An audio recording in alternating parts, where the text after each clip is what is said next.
Do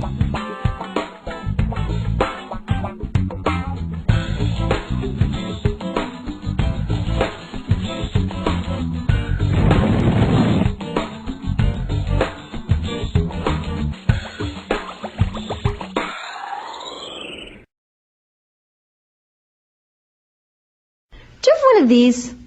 I got a little obsessed with mine. In fact, I got a little obsessed with all my stuff. Have you ever wondered where all the stuff we buy comes from and where it goes when we throw it out? I couldn't stop wondering about that, so I looked it up. And what the textbook said is that stuff moves through a system from extraction to production to distribution to consumption to disposal. All together, it's called the materials economy. Well, I looked into it a little bit more. In fact, I spent 10 years traveling the world, tracking where our stuff comes from and where it goes. And you know what I found out? That is not the whole story. There is a lot missing from this explanation. For one thing, this system looks like it's fine. No problem. But the truth is, it's a system in crisis. And the reason it's a system in crisis is it's a linear system and we live on a finite planet. And you cannot run a linear system on a finite planet indefinitely. Every step along the way, this system is interacting with the real world. In real life, it's not happening on a blank white page. It's interacting with societies, cultures, economies, the environment. And all along the way, it's bumping up against limits. Limits we don't see here because the diagram is incomplete. So let's go back through. Let's fill in some of the blanks and see what's missing. Well, one of the most important things that's missing is people. Yes, people. People live and work all along this system. And some people in this system matter a little more than others. Some have a little more say. Who are they? Well, let's start with the government. Now, my friends tell me I should use a tank to symbolize the government, and that's true in many countries and increasingly in our own. After all, more than 50% of our federal tax money is now going to the military. But I'm using a person to symbolize the government because I hold true to the vision and values the government should be of the people, by the people, for the people. It's the government's job to watch out for us, to take care of us. That's their job. Then along came the corporation. Now, the reason the corporation looks bigger than the government is that the corporation is bigger than the government. Of the 100 largest economies on Earth now, 51 are corporations. And as the corporation has grown in size and power, we've seen a little change in the government where they're a little more concerned in making sure everything's working out for those guys than for us.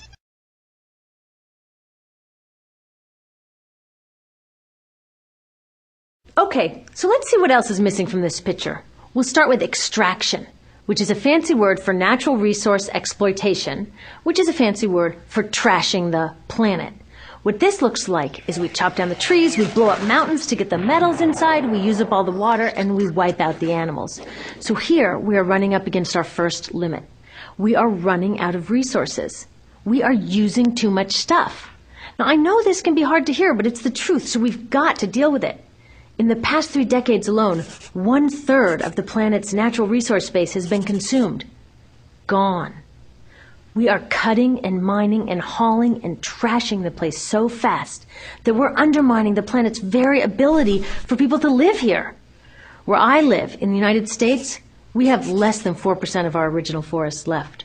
40% of the waterways have become undrinkable. And our problem is not just that we're using too much stuff, but we're using more than our share. We have 5% of the world's population, but we're using 30% of the world's resources and creating 30% of the world's waste. If everybody consumed at U.S. rates, we would need 3 to 5 planets. And you know what? We've only got 1.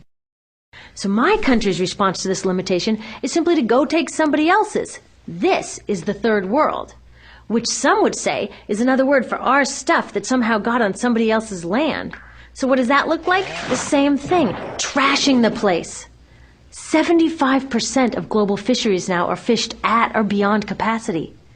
80% of the planet's original forests are gone. In the Amazon alone, we're losing 2,000 trees a minute. That is 7 football fields a minute. And what about the people who live here? Well, according to these guys, they don't own these resources, even if they've been living there for generations. They don't own the means of production, and they're not buying a lot of stuff. And in this system, if you don't own or buy a lot of stuff, you don't have value.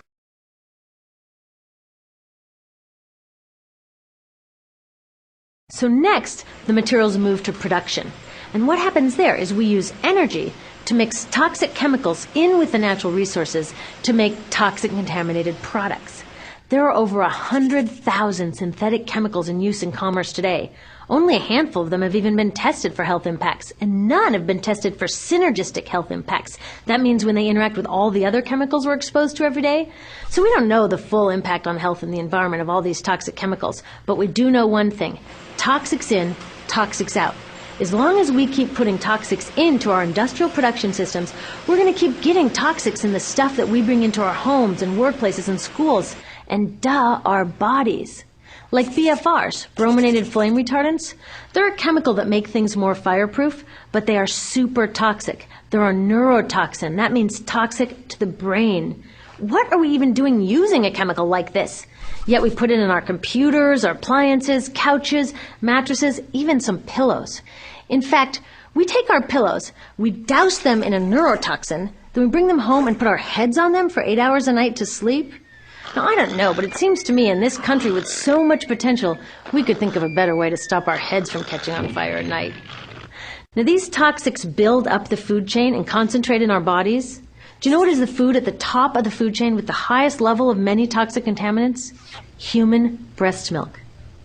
That means that we've reached a point where the smallest members of our societies, our babies, are getting the highest lifetime dose of toxic chemicals from breastfeeding from their mothers.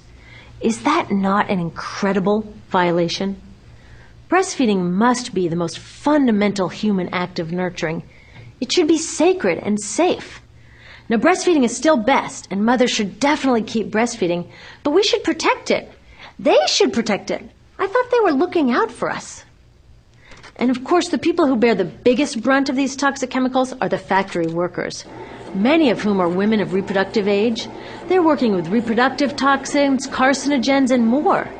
Now I ask you, what kind of woman of reproductive age would work in a job exposed to reproductive toxins except for a woman with no other option? And that's one of the beauties of this system. The erosion of local environments and economies here ensures a constant supply of people with no other option. Globally, 200,000 people a day are moving from environments that have sustained them for generations into cities, many to live in slums, looking for work, no matter how toxic that work may be. So you see, it's not just resources that are wasted along this system, but people too. Whole communities get wasted. Yep, toxics in, toxics out. A lot of the toxics leave the factories in products, but even more leave as byproducts or pollution. And it's a lot of pollution. In the U.S., our industry admits to releasing over 4 billion pounds of toxic chemicals a year. And it's probably a lot more because that's only what they admit. So that's another limit, because yuck, who wants to look at and smell 4 billion pounds of toxic chemicals a year? So what do? Move the dirty factories overseas, pollute someone else's land. But surprise, a lot of that pollution is coming right back at us, carried by wind currents.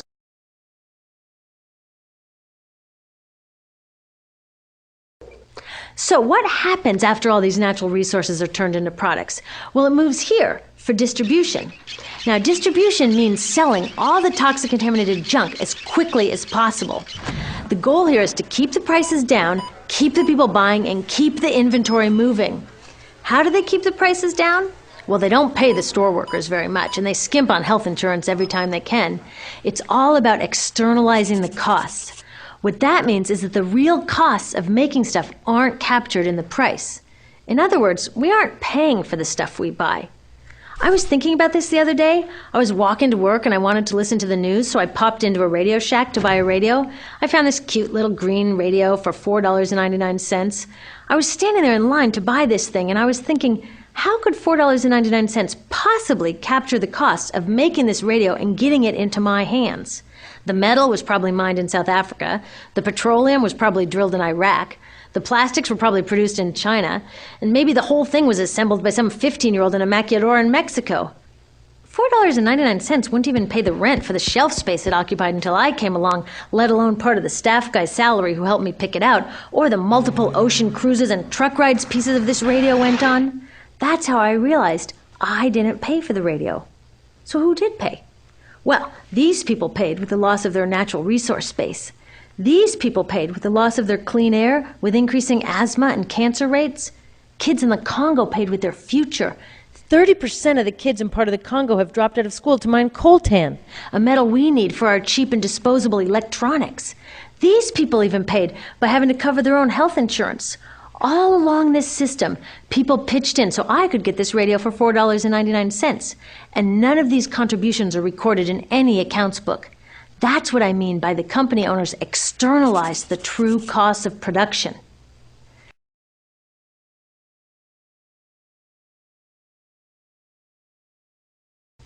And that brings us to the golden arrow of consumption. This is the heart of the system, the engine that drives it. It is so important that protecting this arrow has become the top priority for both of these guys. That's why after 9/11, when our country was in shock, and President Bush could have suggested any number of appropriate things, to grieve, to pray, to hope. No, he said to shop, to shop. We have become a nation of consumers. Our primary identity has become that of being consumers, not mothers, teachers, farmers, but consumers. The primary way that our value is measured and demonstrated is by how much we contribute to this arrow, how much we consume. And do we? We shop and shop and shop, keep the materials flowing, and flow they do. Guess what percentage of total materials flow through this system is still in product or use 6 months after their date of sale in North America? 50%? 20? No, 1%. 1. In other words, 99% of the stuff we harvest, mine, process, transport, 99% of the stuff we run through this system is trashed within 6 months. Now, how can we run a planet with that level of materials throughput? It wasn't always like this. The average U.S. person now consumes twice as much as they did 50 years ago. Ask your grandma. In her day, stewardship and resourcefulness and thrift were valued. So how did this happen? Well, it didn't just happen. It was designed. Shortly after World War II, these guys were figuring out how to ramp up the economy. Retailing analyst Victor Lebeau articulated the solution that's become the norm for the whole system. He said, our enormously productive economy demands that we make consumption our way of life, that we convert the buying and use of goods into rituals, that we seek our spiritual satisfaction, our ego satisfaction in consumption.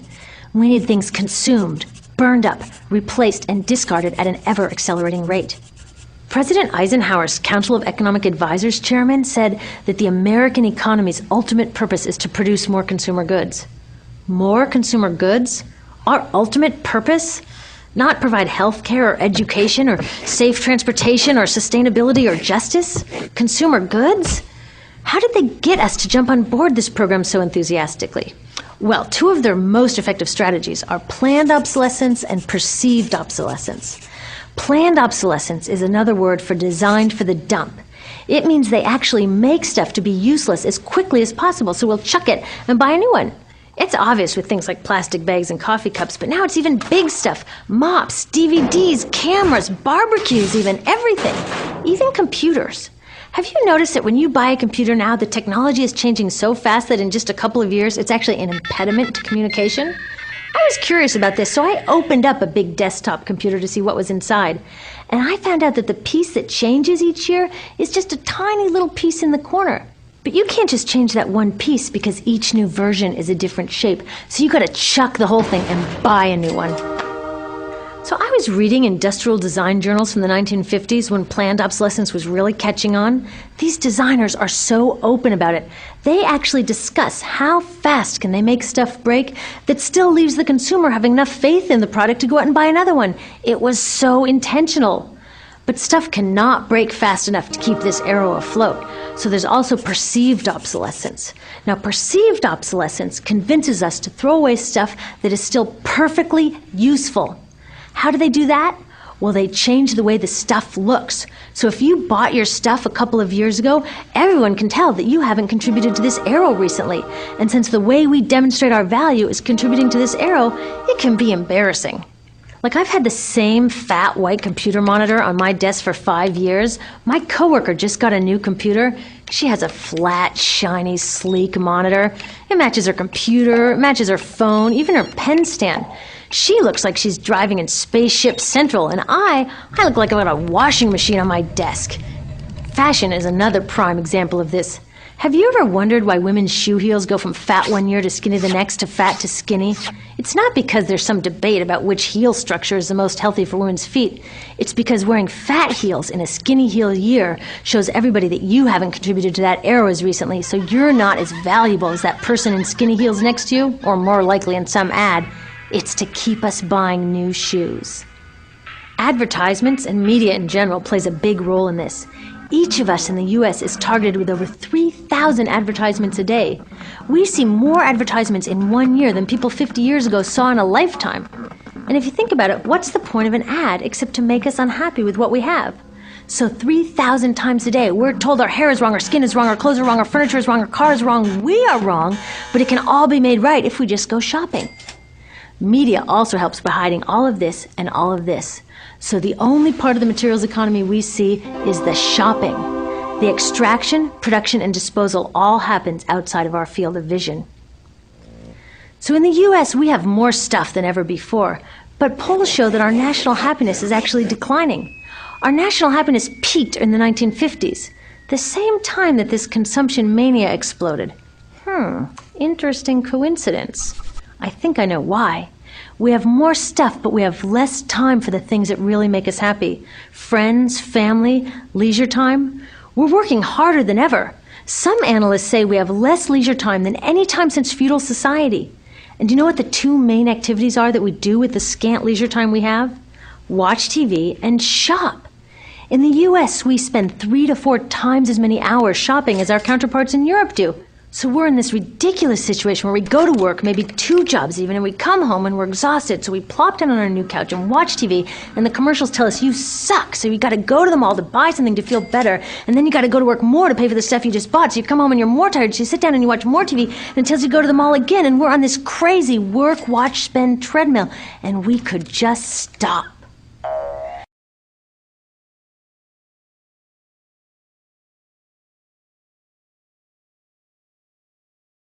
So in the end, what happens to all the stuff we buy anyway? At this rate of consumption, it can't fit into our houses, even though the average house size has doubled in this country since the 1970s. It all goes out in the garbage. And that brings us to disposal. This is the part of the materials economy we all know the most because we have to haul the junk out to the curb ourselves. Each of us in the United States makes 4.5 pounds of garbage a day. That's twice what we each made 30 years ago. All of this garbage either gets dumped in a landfill, which is just a big hole in the ground, or if you're really unlucky, first it's burned in an incinerator and then dumped in the landfill. Either way, they both pollute the air, land, water, and don't forget, change the climate. Incineration is really bad. Remember those toxics back in the production stage? Well, burning the garbage releases the toxics up into the air. Even worse, it makes new super toxics, like dioxin. Dioxin is the most toxic man-made substance known to science, and incinerators are the #1 source of dioxin. That means that we could stop the #1 source of the most toxic man-made substance known just by stopping burning the trash. We could stop it today. Now, some companies don't want to deal with building landfills and incinerators here, so they just export the disposal too. What about recycling? Does recycling help? Yes, recycling helps. Recycling reduces the garbage at this end, and it reduces the pressure to mine and harvest new stuff at this end. Yes, yes, yes, we should all recycle, but recycling is not enough. Recycling will never be enough, for a couple reasons. First, the waste coming out of our houses is just the tip of the iceberg. For every 1 garbage can of waste you put out on the curb, 70 garbage cans of waste were made upstream just to make the junk in that 1 garbage can you put out on the curb. So even if we could recycle 100% of the waste coming out of our households, it doesn't get to the core of the problems. Also, much of the garbage can't be recycled, either because it contains too many toxics or it's designed not to be recyclable in the first place. Like those juice packs, where they have layers of metal and paper and plastic all smushed together, you can never separate those for true recycling.